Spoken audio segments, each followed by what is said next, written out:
ففروا إلى الله إني لكم منه نذير مبين. Ya, apa sikap terkait dengan menyikapi orang-orang yang mengaku Islam tapi melecehkan Rasulullah Sallallahu Alaihi Wasallam? Ya, ini pembahasan penting ya di masa sekarang ini. Terlalu banyak orang-orang yang berucap miring-miring. Ya, dianggap dia berbicara bagus, berbicara agama, ya cinta kepada Nabi Sallallahu Alaihi Wasallam, tapi jauh dari makna cinta kepada Rasulullah Sallallahu Alaihi Wasallam.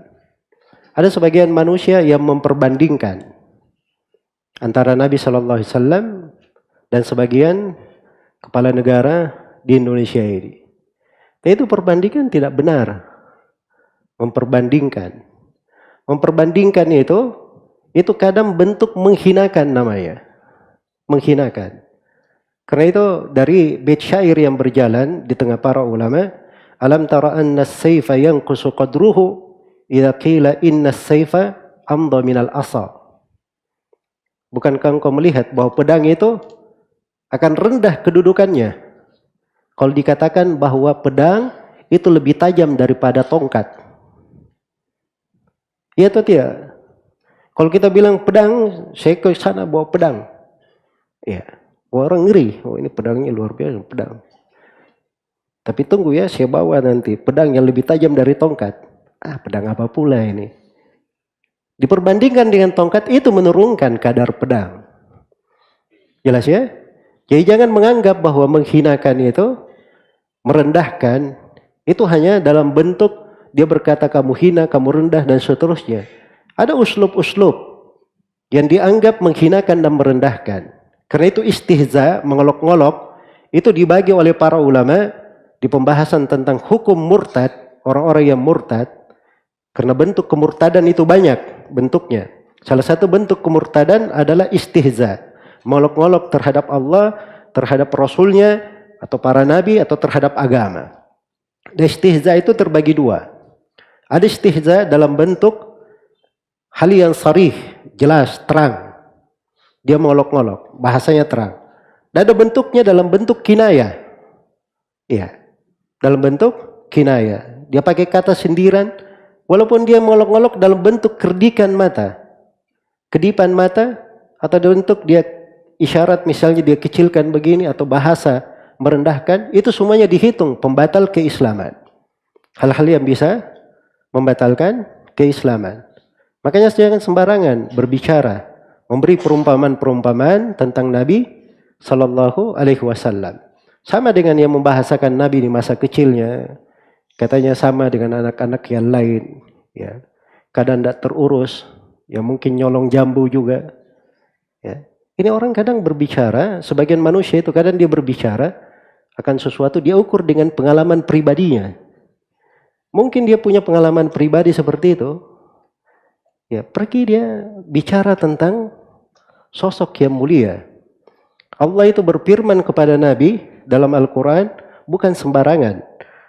Allah menegaskan kepada Nabinya, wa innaka la'ala khuluqin azim. Wa inna laka la'ajran ghairu mamnun wa innaka la'ala khuluqin azim wa inna laka la'ajran ghairu mamnun. Sungguhnya engkau Nabi Muhammad sungguh berada di atas akhlak yang agung. Akhlak yang besar. Tahu akhlak? Akhlak itu terbagi dua. Ada akhlak yang sifatnya jibiliyah. Tabiat dari pembawaan kecil. Asalnya memang akhlaknya seperti itu. Dia jujur, pemberani, cerdas. Dari kecil dia bawa. Itu jibiliyah. Dan ada akhlak sifatnya muktasabah. Ya, dia dididik dengan sebuah akhlak pembawaan, akhirnya akhlak itu menjadi bawaannya. Ini yang dibahasakan oleh orang Indonesia, ala bisa karena biasa. Itu akhlak jibiliyah. Dan ini Allah mutlakkan untuk nabinya berada di atas akhlak yang agung. Pada dua hal ini. Ya. Akalnya mau ditaruh di mana? Seorang nabi disifatkan akhlaknya agung di semua sudut, tiba-tiba di masa kecilnya bisa nyolong jambu. Ini adalah suatu kalimat yang luar biasa keluar dari hati yang betul-betul mengandung penyakit terhadap Rasulullah Sallallahu Alaihi Wasallam. Jelas ya? Baik. Makanya dipertimbangkan. Yang memperbandingkan itu lagi tadi. Itu dalam Al-Quran kan sudah dikatakan, wa inna lakal ajran ghairu mamnun. Untuk kamu Nabi Muhammad pahala yang tidak pernah terputus. Sebab siapapun di antara manusia yang datang dan mendapat pahala, maka pahala itu pasti berasal dari agama Nabi Muhammad SAW. Beliau sebagai Rasul yang menyampaikan. Makanya pahala itu tidak pernah terputus kepada Nabi SAW. Siapapun dari pemimpin, sebaik apapun, seadil apapun, dan betapa banyak jasanya yang dia lakukan untuk umat, maka tetap saja apa yang dia lakukan itu semua, pahalanya juga mengalir kepada siapa? Kepada Nabi SAW. Sebab pemimpin Muslim, dia dapat keislaman, itu melalui jalur, pasti bermuara kepada Rasulullah Sallallahu Alaihi Wasallam.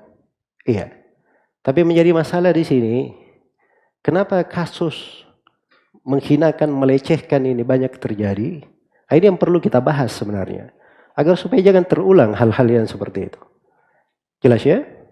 Yang pertama yang perlu kita perhatikan dari sebab munculnya hal-hal yang seperti ini, itu karena ada orang-orang jahil yang berbicara tentang agama. Nah, kejahilan ini yang menjatuhkannya kemana-mana. Akhirnya berbicara sembarangan. Berbicara sembarangan. Kemudian yang kedua, yang kedua yang perlu diketahui dari sebab dan sumber masalah adanya orang-orang yang berbicara seperti ini adalah kemunafikan. Kemunafikan yang berada di dalam hati. Jadi kalau seorang salah ngomong, salah bicara, itu kadang bisa dimaafkan. Tapi sudah bicara begini, sudah bicara begitu, bicara lagi yang lain, itu tidak menunjukkan suatu hal yang sehat. Itu pasti berasal dari hati yang berpenyakit. Dari hati yang berpenyakit. Karena itu jangan ada yang membahasakan, oh itu kan sudah selesai, dia sudah minta maaf. Dimaafkan saja, kenapa dipermasalahkan lagi? Ya, dari mana dia punya hak untuk bilang dimaafkan? Apa kedudukannya? Ini masalah orang yang melanggar di dalam sebuah hukum yang seperti ini, itu ada prosesnya. Makanya di situ tugasnya pemerintah, pengadilan Islam untuk menetapkan hukum terhadap orang-orang yang mencela Nabi Sallallahu Alaihi Wasallam. Makanya dibahas di 4 madhab. Ada bab khusus tentang memerangi orang-orang yang murtad, hukum orang yang murtad, hukum orang-orang yang batal keislamannya. Itu dibahas di situ. Ya, makanya itu hal yang seperti ini tidak sembarang orang berbicara. Tidak sembarang orang berbicara. Di masa Umar ibn Khattab, ada orang yang bernama Sabiq ibn al-Asal. Dia bicara menafsirkan ayat, bukan pada tempatnya. Dipanggil oleh Umar. Dia berada di kota lain jauh. Maka Umar nulis surat ke gubernurnya.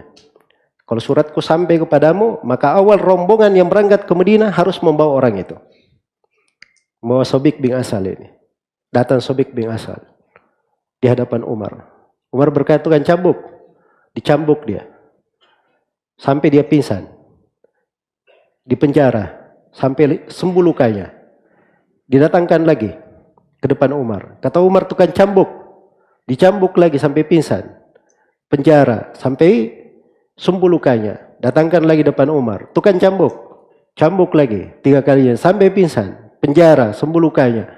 Datangkan lagi depan Umar. Kata Umar, tukang cambuk. Baru orang ini bicara. Wahai Amirul Mukminin, kalau ingin membunuh saya, perbaiki cara membunuhnya. Tapi kalau kamu ingin apa yang di kepala saya ini hilang, saya persaksikan saya sudah tobat dari itu. Jelas ya? Harus kelihatan. Ya, dia mengucapkan tobat. Itu hukum supaya tidak berulang. Ini hal dia menafsirkan sembarangan ayat Al-Quran. Jelas ya? Ini kasus tidak bisa dibandingkan dengan orang yang melecehkan, menghinakan Rasulullah Sallallahu Alaihi Wasallam. Tapi sedemikian rupa hukum Umar bin Khattab. Maka orang ini pun dikirim lagi ke negerinya, dikasih perintah oleh Umar kepada gubernurnya, sampaikan ke masyarakat jangan ada yang duduk dengan dia. Makanya orang tiap kali dia datang ke sebuah pasar ada orang kumpul-kumpul, orang pada bubar. Karena perintah Umar seperti itu. Jelas ya? Tapi luar biasa pendidikan Umar memberi pengaruh, membuat orang ini bertobat. Di masa kaum Khawarij keluar melakukan kudeta, dia diajak juga keluar. Maka Sobik bin Asal berkata, saya sudah dididik oleh hamba Allah Umar bin Khattab. Saya tidak akan mengulanginya lagi. Itu berpengaruh yang seperti itu. Ya, orang sudah berbuat seperti itu, dikasih lagi panggung, dibuat lagi mengajar. Ya, sampai kapan membuat keributan di tengah umat? Dan ini tidak benar. Kemudian sudut yang lain, itu di kalangan orang-orang Asy'ariyah, mereka menganggap bahwa iman itu cuma tasdik saja. Cuma sekedar pembenaran. Jelas ya? Makanya kalau ada bentuk-bentuk kalimat kekufuran, bentuk kalimat atau perbuatan, mereka tidak terlalu peka dengan hal-hal yang seperti itu. Makanya gampang, maafkan itu gampang. Iya. Dia tidak mengerti bahwa di kalangan ahli sunnah wal jamaah, kekafiran itu kadang dengan keyakinan. Kadang dia berucap satu kalimat, dia kafir dengan kalimat itu. Iya. Makanya orang-orang yang mencela Nabi dan para sahabat itu, yang mengatakan bahwa Nabi dan para sahabat, para qurra ini, kami lihat orang yang paling dusta lisannya, paling senang mengenyangkan perutnya, dan paling penakut ketika berjumpa musuh. Ya, maka turun ayat terkait dengan mereka. Allah berfirman, "Wala in sa'altahum la yaqulunna innama kunna nakhudu wa nal'ab." Kalau kamu tanya kepada mereka Nabi Muhammad, mereka pasti akan menjawab, kami hanya bersendaguro dan bermain-main saja. Maka Allah perintahkan kepada nabinya, "Qul la ta'tadiru, qul abillahi wa ayatihi wa rasulihi kuntum tastahzi'un la ta'tadiru qad kafartum ba'da imanikum." Katakanlah wahai Nabi Muhammad, apakah terhadap Allah, terhadap Rasulnya dan terhadap ayat-ayatnya, terhadap ayat-ayat dan Rasulnya kalian molok-olok, jangan kalian minta maaf. Kalian sudah kafir setelah keimanan kalian. Di ayat yang lain, walaqad qalu kalimatal kufri wa kafaru ba'da islamihim. Mereka telah berucap kalimat kekafiran dan mereka kafir setelah keislaman. Dengan kalimat mereka dikafirkan. Tidak dilihat, oh itu tidak mungkin. Maksudnya menghinakan Nabi. Ya, saya tumbuh dari kecil mencintai Nabi. Ya. Itu tidak ada, itu kalimat kekafiran ketika muncul, itu ada perhitungannya di dalam agama. Ada perhitungannya. Jadi kekafiran kadang dengan keyakinan, kadang dengan ucapan, kadang dengan perbuatan, kadang dengan keraguan, kadang dengan keberpalingan. Kadang dengan keberpalingan. Adapun orang-orang Asy'ariyah, mereka lihat hati saja. Makanya kacau mereka di dalam memahami hal-hal yang seperti ini. Jelas ya? Kemudian yang ketiga, ini sebab yang lain yang perlu saya ingat.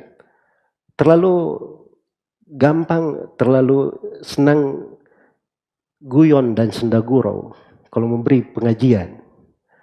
Memang kajian itu tempatnya seorang bersendagurau, lelucon, baca kitab saja tertawa terbahak-bahak di banyak tempat. Mana etika ilmu di dalam hal tersebut? Ini munculnya orang-orang yang gemar melucu-lucu seperti ini, atau mungkin sebagiannya disebut pelawak-pelawak, lebih cocoknya.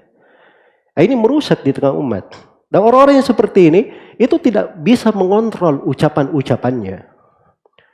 Kalau dia berucap kekufuran pun biasa, sebab maksudnya bagaimana membuat orang tertawa. Kalimat itu dia tidak bisa ukur sesuai dengan apa? Timbangan syariat. Ya.